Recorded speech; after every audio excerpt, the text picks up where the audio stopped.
लड़ाई हमारे पैसे की नहीं है, आर्थिक नहीं है। हो सकता है कोई जूते पहनता हो, 1000 रुपए का हम चप्पल पहन के काम करेंगे, हम रूखा सूखा खाएंगे, लेकिन लड़ाई मात्र हमारे मान सम्मान की है कि इन सरकारों ने हमारे एपीएस फंड से एक एक कर्मचारी के 10-10, 12-12 लाख रुपए का अंशदान काट लिया, कंट्रीब्यूशन काट लिया। और उसके बाद अगर हमें कोई पेंशन दी जाती है तो मात्र ऊँट के मुंह में जीरो के नाम पे 1000 और 2500 रुपए देते हैं। तो यह एक बहुत हमारे मान सम्मान का सवाल है। जब हम हमारे रिश्तेदारों में जाते हैं, हमारे मित्रों में जाते हैं, हमारे समाज में बैठते हैं, लोग हमें पूछते हैं आपको पेंशन कितनी मिलती है, तो हमें शर्म तो नहीं आती है, लेकिन थोड़ा शर्मी से हमारा सर झुकने का काम होता है। तो बोलने का मतलब ये है कि आज 2000, 1000 में मेरी माँ बहन घर कैसा चलाती होगी? नहीं चलता साहब। कमेटी बैठाई और हाई एम्पावर्ड पावर कमेटी बैठी। 3 महीने का समय था। कमांडर साहब को श्रम मंत्री जी ने कहा, मुझे याद है मैं भी साथ में था, कमांडर आप चिंता मत करो, 3 महीने में समिति जो है अपने अहवाल दे देगी, आपका काम हो जाएगा। 3 महीने में जो समिति देने वाली थी, देखिए सरकार ने इनके प्रेमचंद्र जी को, माननीय इनके प्रेमचंद्र जी को समिति का मॉनिटर बना दिया गया। उनके देखरेख में समिति ने काम किया, लेकिन समिति ने 3 महीने की जगह 1 साल का समय लिया। और जो समिति प्रेमचंद्रन जी के देखरेख में काम कर रही थी, उसने मिनिमम पेंशन केवल 2000 रुपए की थी। कितने? 2000 रुपए। और जो हमारे स्टेज पे पूरा कमेटी है, सबको पहले वंदन करता है। अब सही लगा। आज जो राजस्थान टीम का दिन है, आज 5वां दिन, पहले राजस्थान टीम के लिए मैं बहुत धन्यवाद देता हूँ। और दूसरा जो कमांडर साहब हमारे लिए कर रहे हैं, वो हमारे बाकी तो दोस्त लोग देख ही रहे हैं, लेकिन हमारी पूना टीम पिंपरी चिंचवड का जो टीम है, वो टीम तो बहुत बढ़िया इससे काम करती है।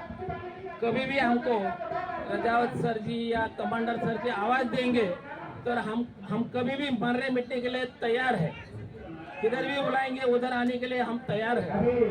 कौन सा भी उपोषण रहने दो, कौन सा ही आमरण उपोषण रहने दो, और कौन सा ही मोर्चे रहने दो, इसके लिए हमारी पूरा टीम और पूरे टीम के साथ हम लोग तो है ही है। हम तो पहले दिन से ही शुरू से इधर ही है हम, और जब तक कमांडर साहब इधर है तब तक हम लोग भी इधर ही है। हम तो इधर से जाने वाले ही नहीं है।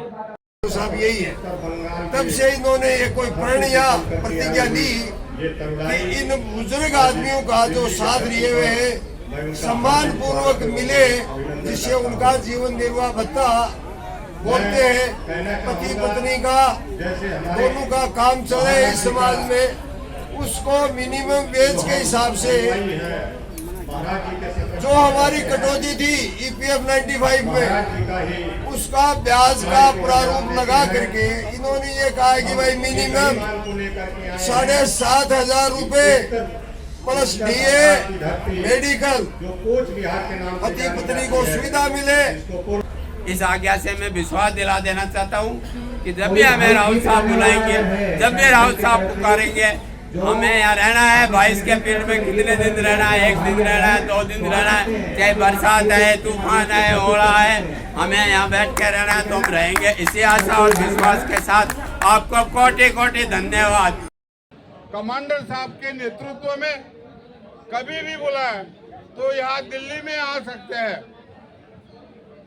गुजरात में, गोवा में, कर्नाटक, तमिलनाडु, सभी स्टेट से कमांडर साहब जब बुलाएंगे आप उस दिन हमारे सभी स्टेट से बड़ी तादाद से, बड़ी संख्या में यहाँ लोग दिल्ली आ सकते हैं। हमारी तनख्वाह में से प्रति माह अंशदान देने के बावजूद भी ये भारत की सरकार, भारत का श्रम मंत्रालय हमारी पेंशन के मामले में हर धर्मिता अपनाए हुए।